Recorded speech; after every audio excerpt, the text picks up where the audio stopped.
I'll never forget the first time I was involved in a resus situation at work. I'll never forget it. I was very, very junior. Rocked up to work one day, and all I thought I was going to be doing is some observations and popping some pills out, and that's it, basically. I had no responsibility. I had no, I would never be put in a situation where I'm doing anything, with somebody that's really, really unwell, right? This is like my first year, maybe second year of nursing.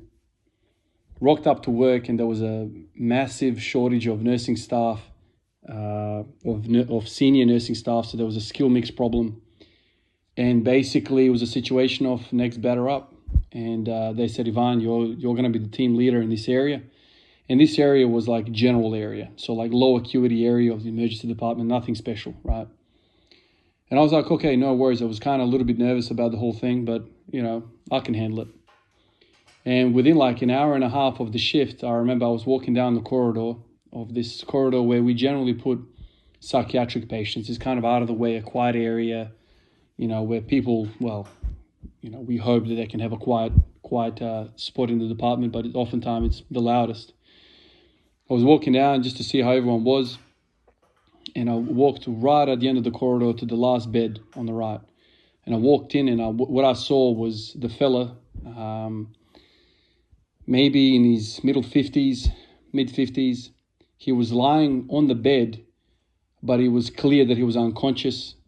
He was lying perpendicular across the bed. So he wasn't lying in the bed. He was lying across the bed. So his feet were on the ground, and he was lying on top of the bed with his hands on the other side. So it's kind of like forming a cross with the bed. I'm not advanced life support trained. I've got basic life support. So I ran in there, and I quickly worked out that he wasn't showing signs of life. So I hit the bell in the back of the room, and, I tried to reposition him in the bed as best I could. Couldn't wake him. And then as I kind of swing his legs around, I started, performing CPR, and then by then everyone kind of ran into the room, and the seniors kind of took over, and that was kind of it. The fella was revived. We got ROSC back, or return of spontaneous circulation. I think he had one shock, if I'm not mistaken. I mean, this is going back probably 12 years now.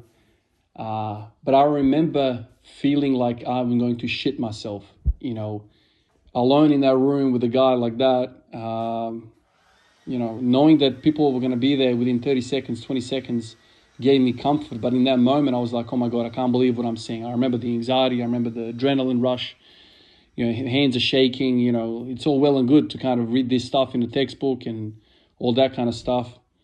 But seeing it live like that by myself, that's kind of scary. It wasn't the first time I was about to see a dead body or anything like that. I saw it during my training, my nursing placements and whatnot, but I never saw anybody actively die in front of me like that. Somebody that is not expected to die. The man was in with some sort of psychiatric problem. So he wasn't expected to, for this to happen. They took him, around to the high acuity area, the resus area, and basically my involvement with that case was done. But I specifically remember shitting myself, absolutely crapping myself about the situation and feeling very, very nervous about the whole thing.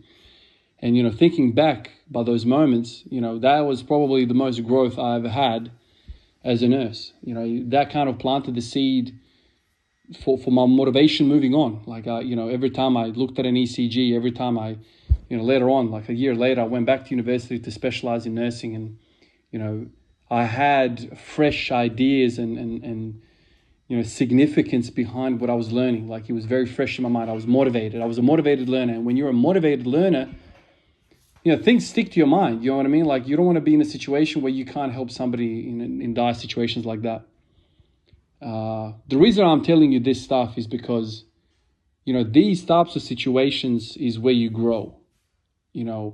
It's the very uncomfortable situations, the situations where you're not at your resting heart rate, where you're physically shitting yourself, right? Like from the nerves and whatever, right? When I think about a lot of our training sessions, man, how many times are we actually really working hard?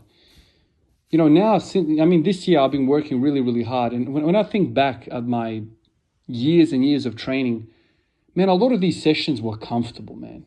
Oh, let's do 10 sets of 3. My heart rate is like, doesn't even budge. I'm not working hard. Like, there's such a comfortable rep range. You could basically do this forever. But now that I'm doing these bodyweight squats, push-ups, I was doing dips at the start of the year, high rep stuff. Man, I'm feeling like I'm working hard. If I take the nursing situation that I just described to you, this is where biology changes. It's not in comfort that biology changes. Both psychiatrically, intellectually, you need to be put in a situation where you are working really, really hard. There's something happening in front of you. You are on. Adrenaline is being released. You are on. Everything is flying, right?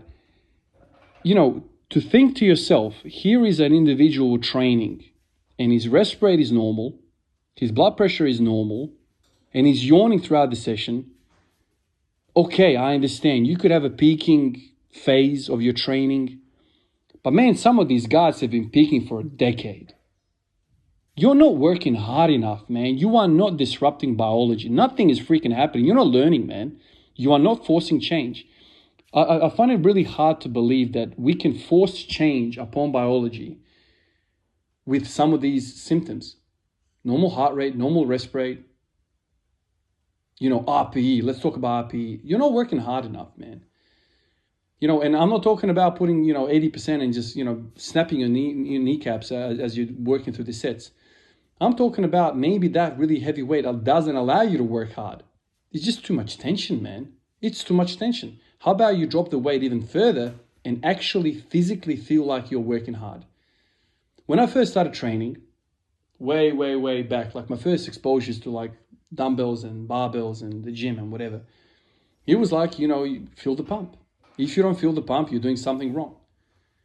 Man, how many of us who are training for strength actually ever feel the pump? I would say the majority of us on Big 3 never feel the pump. In fact, we wait for accessory movements to feel the pump. Something's wrong with that. Like, I think like every training session, we should feel a pump. Okay, let's talk about central nervous system and strength adaptation, whatever. But my God, you actually need muscle to move this stuff, man. Ever since I've started doing this type of training, I'm like, my God, like I feel my quads, I feel my pecs, I feel my shoulders, I feel my triceps, I feel my freaking body working. The weights ain't going to go up, just flexing bone, as Jim Whittler said. You can't flex bone, man. You got to actually do stuff. You have to do stuff. I think, if you look at biology across the board, like my nursing story, obviously you can't learn in these type of situations all the time. And you could argue that situation was way too deep of water for me to be dropped in. But my God, did it get my attention? It got my attention. Now, if you could periodize somebody's learning, you would continuously apply more and more stimulation to somebody. And, it's individual, right? If I'm yawning in class, bored out of my freaking skull, we're talking about another cell, another blah, blah, blah, blah, blah. Come on, man, spare me. Can I learn something that actually interests me? Oh, okay, so if that cell doesn't do that, then we have cardiac arrest and Ivan shits himself. Oh, shit, okay, you got my attention. So what is this cell talking about again? What's mitochondria? Why do we need energy? Why do we need repolarization? Why do we need depolarization? What's the role of potassium in sodium in the cardiac cycle? Oh, shit, okay, damn, I better get this potassium into him because he's hypokalemic. See, all of a sudden, I'm like switched on. Oh, so that's the shit that we're talking about. It's kind of like, okay, let's put the muscles on board, get the pump going, and then you can, talk about heavy ass sweat and whatever. You got to get the muscle in, man. You can't just be talking about, resus situations if you don't know what a cell is. It's kind of like, I hope I'm making sense, but I'm trying to explain that, you need both. It's not just about books. It's not just about clinical. You need both. And I feel like when it comes to training, you need the pump and, man, you need the heavy weight. If you're missing out on either, it's not optimal. It just isn't. You need both. And a lot of people have discussed this until the cows come home. What's better? There's nothing better. What sport is better, soccer or basketball? What does that even mean? Like, what are we talking about? It's just they're both great, man. So it just occurred to me that I don't think a lot of people are disrupting biology enough to actually move forward, and I'm guilty of that. And hopefully this year continues and I'm continuously disrupting the equilibrium, disrupting these cells to wake the hell up and make some adaptation so I can move the bar a little bit better. I appreciate you guys, and I'll catch you guys in the next one. Peace out.